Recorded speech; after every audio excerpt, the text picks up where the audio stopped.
কাচের চুড়ি পরার ব্যাপারে শরীআই কোনো নিষেধাজ্ঞা আছে কিনা? আমার শ্বশুর বলেন কাচের চুড়ি পরা নাকি হারাম।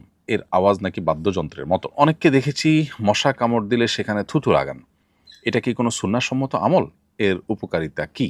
এক ভিডিওতে দেখলাম গোসল করে বাথরুমে কাপড় রেখে আসলে জিনের কুনজর পড়ে। এটা কতটুকু সত্য? পিরিয়ড অবস্থায় কি সাজদা করে দোয়া করা যাবে? চুল খোঁপায় বেঁধে নামাজ পড়বো নাকি খোলা রেখে নামাজ পড়বো?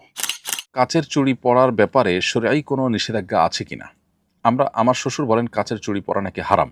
এর আওয়াজ নাকি বাদ্যযন্ত্রের মতো। এর প্রশ্ন উত্তর হলো যে কাচের চুড়ি পরা এটা শরিয়াত দৃষ্টিকোণ থেকে নাজায়েজ কোনো কাজ নয়। কেউ যদি নিষেধ করে থাকেন সেটি একান্তই তার আ না জানার কারণে তিনি বলেছেন বা ধারণা থেকে তিনি বলেছেন। কাচের চুড়ি একটি আরেকটির সাথে ঘর্ষণের ফলে বা স্পর্শ হওয়ার ফলে যে আওয়াজ সৃষ্টি হয়, সে আওয়াজটার কারণে এটা বাদ্যযন্ত্রের আওয়াজ মনে করে এটাকে নিষিদ্ধের আওতায় ফেলার কোনো সুযোগ নেই। মানুষের দৈনন্দিন জীবনে দুটি পাতিলের সাথে পাতিল বহন করতে গিয়ে, রাখতে গিয়ে এরকম আওয়াজ তৈরি হতে পারে। এরকম আরও বহু আওয়াজ তৈরি হতে পারে। এগুলোকে শরিয়া আমাদের জন্য নিষিদ্ধ ঘোষণা করেনি। বিধায় এটা যদি কেউ বলে থাকে সেটা তিনি বাড়াবাড়ি করেছেন। তবে কোনো চুড়িতে যদি কখনো কোনো বাদ্য যন্ত্রের আওয়াজ যদি সেখানে সেট করা থাকে আর সেটা বাজে, সেটা তো ভিন্ন বিষয়। সেটা নিষিদ্ধের আওতায় পড়বে। এরপরের প্রশ্ন হলো, অনেককে দেখেছি মশা কামড় দিলে সেখানে থুথু লাগান। এটা কি কোনো সুন্নাহসম্মত আমল? এর উপকারিতা কি? মশা কামড় দিলে সেখানে সেই জায়গায় মশা বা এই জাতীয় কোনো আপনার পোকামাকড়ে কামড় দিলে সেখানে থুতু লাগানোর জন্য হাদিসে আলাদা কোনো নির্দেশনা আমাদের জানা নেই। তবে কোনো জায়গায় শরীরের যদি ব্যথা হয় বা জখম হয় তাহলে সেই জায়গায় মুখের থুথু এটা মাটি মিশিয়ে লাগিয়ে দেওয়ার কথা। মাটির সাথে থুতু মিশিয়ে সেটা লাগিয়ে দেওয়ার কথা হাদিসে বর্ণিত হয়েছে এবং এটা উপকারী, এটি ফলপ্রসূ, সেটি বিভিন্নভাবে অভিজ্ঞতা দ্বারাও প্রমাণিত। বিধায় দু জিনিস, মশা কামড় দিলে যদি কারোর এরকম অবস্থা তৈরি হয় তাহলে সেটা ভিন্ন কথা। কিন্তু সাধারণত মশা কামড় দিলে এরকম থুতু লাগানোর কথা হাদিসে কোথাও বর্ণিত হয়নি। মানুষের থুতুর মধ্যে যে উপকারিতা আল্লাহ তাআলা রেখেছেন সেটা জখম ইত্যাদি হলে, ব্যথা ইত্যাদি হলে সেখানে জখমের জায়গায় লাগানোর কথা সহিহ মুসলিমে আয়েশা রাদিয়াল্লাহু আনহা বর্ণিত হাদিস থেকে আমরা জানতে পারি। এক ভিডিওতে দেখলাম গোসল করে বাথরুমে কাপড় রেখে আসলে জিনের কুনজর পড়ে। এটা কতটুকু সত্য? প্রিয় দর্শক, এরকম কোনো কথা কোরআন বা হাদিসের কোথাও আছে বলে আমাদের জানা নেই যে বাথরুমে কাপড় রেখে আসলে জিনের কুনজর পড়ে। এরকম কথা কোরআন সুন্নাহর কোথাও বর্ণিত আছে বলে আমাদের জানা নেই। বাসার ছোট শিশুরা পেশাব করার পর পানি ব্যবহার করে না, যার ফলে তাদের কাপড়ে পেশাব লেগে থাকে। এমন শিশুদের কোলে নিলে আমার পোশাক বা শরীর নাপাক হবে কিনা? নাপাকি লেগেছে কিনা এ বিষয়ে নিশ্চিত না হলে বা কাপড় শুকনো থাকলে পবিত্রতার বিধান কি?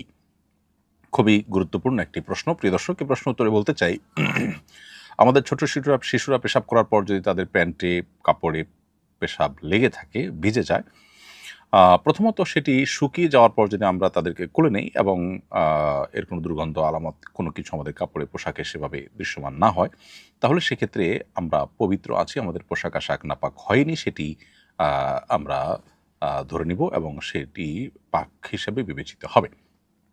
আর যদি তাদের পোশাকের যে আর্দ্রতা বা নাপাকি, সেটা আমাদের কোলে নেওয়ার ফলে যদি আমাদের শরীরে বা কাপড়ে লেগে ভিজে যায়, তাহলে সেক্ষেত্রে অবশ্যই যে অংশটুকু ভিজেছে সেটুকু নাপাক হিসেবে বিবেচিত হবে এবং সেটি ধুয়ে পাক করতে হবে।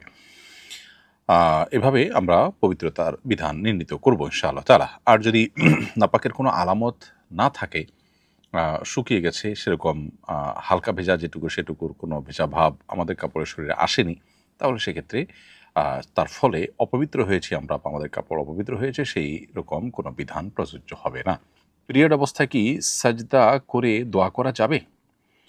হাদিসে সিজদায় দোয়া করার নির্দেশনা এসেছে। নবী সাল্লাল্লাহু আলাইহি ওয়াসাল্লাম বলেছেন, আকরাবু মা ইয়াকুনুল আবদু মির রাব্বিহি ওয়া সাজিদ, বান্দা আল্লাহর সবচেয়ে নিকটবর্তী থাকে যখন সিজদারত থাকে। তবে সাধারণত এখানে এই হাদিসের এই ভাষ্য থেকে আপনার নামাজের সিজদার কথা উদ্দেশ্য নেওয়া হয়েছে। এর বাইরে তেলাওয়াতের সিজদা, সাহু সিজদা, এগুলো শরিয়া সম্মত। কেউ যদি শুধু দোয়ার উদ্দেশ্যে সেজদায় যান, সেটি করতে পারেন কিনা এ সম্পর্কে অনেক ইমামগণ বলেছেন যে কোনো অসুবিধা নেই, করতে পারেন যদি দোয়ার উদ্দেশ্যে যান। কোনো কারণ ছাড়া সিজদা করা এটা নিষিদ্ধ। সিজদা হবে ইবাদতে, সেটা হলো নামাজের সিজদা আর তেলাওয়াতের সিজদা। আর এর বাইরে দোয়ার জন্য সিজদা করাকে অনেক উলামা ইকরাম অনুমতি দিয়েছেন, কোনো উলামা ইকরাম ব্যাপারে ভিন্ন মত পোষণ করেছেন।